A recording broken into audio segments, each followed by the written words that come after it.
What if you could rewind time? But only 57 seconds. One choice could save a life. Another could destroy everything. Franklin Fox has that power, and every decision now comes with a countdown. This is 57 Seconds, a story about power, temptation, and what it really costs to keep fixing the past. Everyone on the plane is seconds from disaster as police fire their final shot. Among them are Sig Thornton, a man with a dark and dangerous past, and Franklin Fox, a young man with an extraordinary power over time. And it all begins with a simple job, one Franklin never imagined would change his life. Franklin Fox just started a new job, taking tickets at Cy Trinity Arena. His goal was to get an interview with Anton Burrell, the famous health and tech guru, for his blog. It's his first day, and he's already late. As the manager corrects him, Jala jumps into the conversation, bold and confident. Franklin can't help but notice her. They hit it off immediately. By the end of the day, a dinner date is set for 7. But first, Franklin has his sights on Anton Burrell's big presentation. Franklin met his friend Andy to get the access code for the event. The moment he stepped inside, he froze. Anton Burrell had just arrived. Franklin ducked behind a curtain, heart racing, trying not to be seen. Then, the curtain shifted. It was Anton Burrell. He looked at Franklin and asked sharply who he was and why he was hiding. Franklin stammered, searching for the perfect answer. Burrell only glanced at his personal guard, sizing him up, and then walked confidently onto the stage. Anton Burrell spoke with calm authority. He talked about health, hope, and a future where people wouldn't need pills to stay alive. Then he unveiled Triband 5, a device that could help people be their best without even trying. Suddenly, everything went crazy. A man burst in, firing his gun into the air. Panic spread. Burrell fell to the floor as the attacker moved closer. From the back, Franklin rolled a cart and knocked the man down. Burrell, shaken but grateful, promised Franklin the interview after all. That's when Franklin's eyes caught something unusual on the floor. A strange ring. The moment he touched the ring, a flash of light filled the room. Everything he had just seen replayed itself, like a dream repeating over and over. Franklin froze. This wasn't just any ring. Later, while waiting for Jala, he couldn't take his eyes off it. Even a curious waiter accidentally brushed it, and the strange replay happened again. Franklin realized the truth. The ring wasn't normal at all. Whatever it was, it could bend time itself.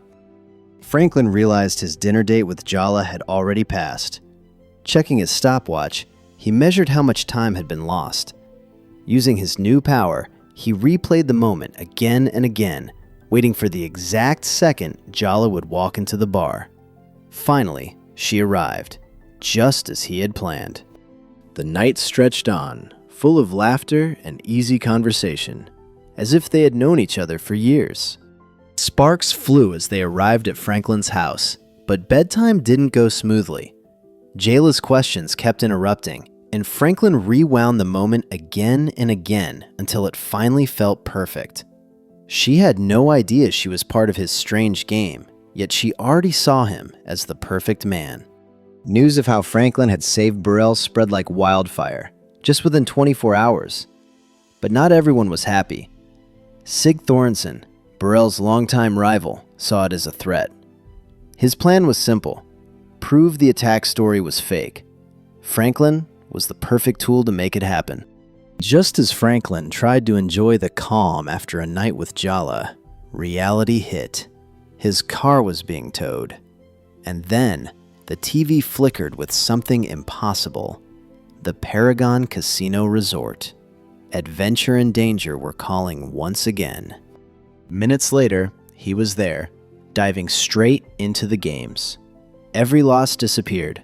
Every mistake reset itself. Soon, stacks of chips piled up in front of him. Franklin smiled.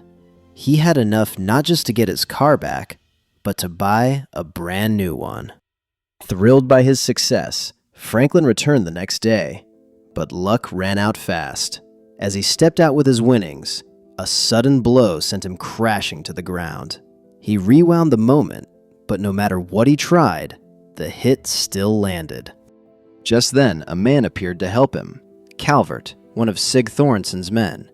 They ducked into a nearby restaurant, and Calvert explained Thornson's plan. He wanted to meet Franklin. Franklin refused. Still, Calvert left his card, just in case. That night, Franklin welcomed Jala into his new apartment. He opened up, revealing a painful truth. His sister had died after taking Zoniston, a painkiller made by Thornson. That loss fueled his fight against companies making dangerous drugs. Outside, as they admired his new car, Franklin's phone rang. It was Anton Burrell. He invited Franklin to the promised interview and handed him a tri-band to say thank you. Burrell shared that with AI, he was building a system to prevent accidents before they happened. Before leaving, he offered Franklin some advice. Never let fear stop you, and always chase the burning desires in your heart. Early the next morning, Franklin visited Sig Thornson. Thornson made his offer very clear. Franklin would write convincing stories proving he had nothing to do with Zoniston's harmful effects. Clean stories. Clean headlines. Franklin's name on all of it. And a reward 10 times his normal fee for every article. But there was a catch. Franklin would have to predict exactly what would happen the moment Thornson blew his whistle. With the ring's power, anything was possible. And as Franklin's predictions unfolded perfectly, Thornson grew curious. He wanted to know the secret behind Franklin's magic. That night, Franklin shared his plan with Jala. By working for Sig Thornson, he could secretly gather the proof needed to take down Thornson's corrupt empire. At the same time, the money he earned could give them a better life. Now officially working for Thornson, Franklin advised him on a massive, event-style project to rebrand everything. Franklin told him it would take 6 months to complete properly. Thornson agreed, but still put him on a monthly salary. In his first few minutes at the new office, a beautiful lady was sent as a first-day gift, but Franklin politely declined. Then, Thornson's team noticed the tri-band Franklin wore and wondered if it was the source of his magic. On the plane, Thornson reminded them to leave their tri-band behind. Franklin amazed everyone with huge, consistent wins at the casino. Thornson watched quietly, studying every move.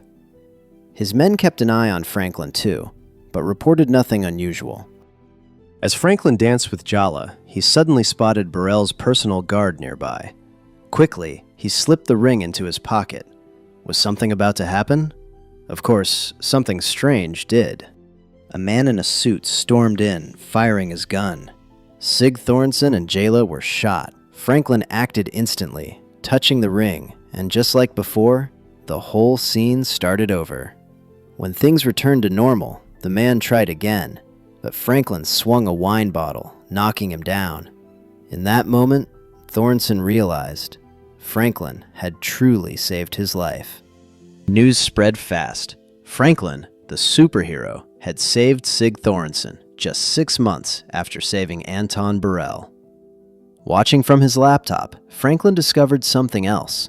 The suspect's wife, Susan Miller, had committed suicide earlier inside the Reason Pharmaceutical office. There was no record of it anywhere. The next day, Franklin went to the office to check her file. Renee, Thornson's assistant, spoke coldly. The lady had contributed to her own death. Then, unexpectedly, Sig Thornson handed Franklin the file himself, but it was empty. No records, no history. Whatever Susan knew, someone had erased it completely. Sig Thornson invited Franklin for a drink, thanking him for saving his life. Thornson handed him a key to a brand new car. Things got worse when Thornson led him into a room with 3 women, secretly recording everything, while Franklin struggled to stay in control. Hours later, Franklin returned home, shocked to see Anton Burrell. Burrell had come for Jala's art exhibition and even bought all her paintings. As he left, Burrell said he had predicted Franklin would break from his original plan and start helping Thorensen. Meanwhile, Jala refused to listen to Franklin's explanation. Their argument escalated, and in a flash of anger, Jala slapped Franklin, sending both of them into the pool. Seeing Jala almost drown, Franklin acted fast. He touched the ring, and everything went back to the room. This time, Jala sensed something was wrong. She demanded answers. Franklin finally admitted the truth. It was the ring. Her heartbreak grew more when she realized he had even used it on her. Early the next morning, Franklin drove to the office, angry and alone. He remembered a secret drawer in Renee's office. Inside were the company's hidden secrets. He tried different ways to unlock it using the ring, but nothing worked. Until the 5th attempt, the code finally clicked. Franklin took the box home, ready to uncover the secrets inside. That night, Franklin called his friend Andy and shared his plan. Tomorrow, they would take down Sig Thorensen. From the pictures and videos they had collected, it was clear Thorensen kept secrets on all his employees to control them. Franklin asked Andy to play it on the Jumbotron before the big game, for everyone to see. D-Day arrived. The stadium was packed. As planned, Andy hit play. The video showed everything. People gasped. Anton Burrell watched, impressed. And for the first time, Sig Thorensen felt fear. But Thorensen's men moved fast. They captured Franklin as he tried to leave the city and brought him to Thorensen's private plane. Thorensen demanded Franklin claim the video was fake, just AI trickery. To force him, they held Jala captive. Seeing no way out, Jala touched the ring, and everything reset. Now aware of what had happened, she ran straight to the police for help. Ignoring the officer's warnings, the plane took off. Police gunfire caused chaos and damaged the plane. Thorensen blamed Franklin, but Franklin said nothing. Confusion. Thorensen touched the ring. The moment went back, and the truth became clear. The power had never been Franklin's. It had always been the ring. Thorensen tried to use it, but 57 seconds weren't enough to prevent the police bullet from hitting the engine. This time, Franklin chose not to turn back time. He let whatever came next happen. The plane crashed. The police and Jala arrive at the crash site.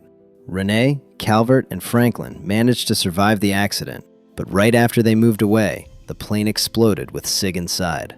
In the chaos, Anton Burrell appears, calm and confident. He offers Franklin a chance to work with him. Franklin refuses. He hits the ring, but it doesn't break.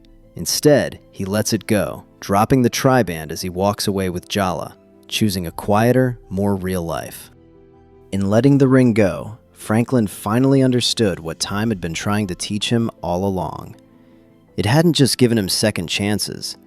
It had tested him, moment by moment, forcing him to decide who he really wanted to be. If you enjoyed this recap, leave a like and subscribe for more incredible movie recaps. And here's a question to think about.